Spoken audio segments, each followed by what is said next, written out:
Un mois tout juste après son arrivée à la Maison-Blanche, Joe Biden l'affirme, l'Amérique est de retour dans la Cour des Nations.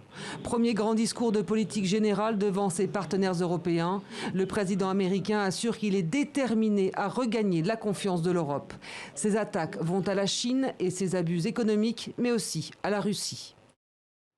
Poutine cherche à affaiblir le projet européen et notre alliance de l'OTAN. Il veut saboter l'unité transatlantique et notre détermination parce qu'il est beaucoup plus facile pour le Kremlin d'intimider et de menacer des États seuls plutôt que de négocier avec une communauté transatlantique forte et unie. Mais le ton est tout de suite rassurant. Nous ne pouvons pas et ne devons pas revenir à cette opposition et au bloc figé de la guerre froide.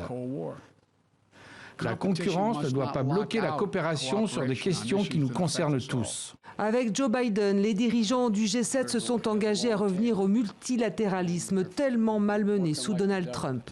En commençant par une meilleure gestion de la pandémie de Covid. Il faut partager les vaccins avec les pays pauvres, déclare-t-il de concert. Les 7 puissances débloquent 7,5 milliards de dollars, notamment via le programme onusien COVAX, piloté par l'OMS, l'Organisation mondiale de la santé que Washington vient de réintégrer.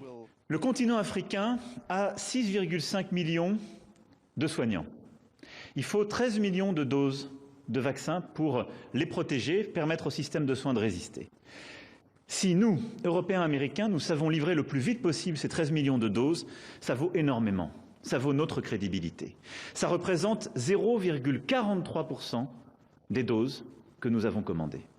Il fut enfin question de la santé de la planète. Seuls 1 ou 2 pays respectent réellement ce qu'ils ont dit qu'ils feraient pour Paris. Nous devons faire preuve d'ambition, a déclaré l'envoyé américain John Kerry, alors que les États-Unis sont officiellement revenus vendredi à l'accord de Paris sur le climat.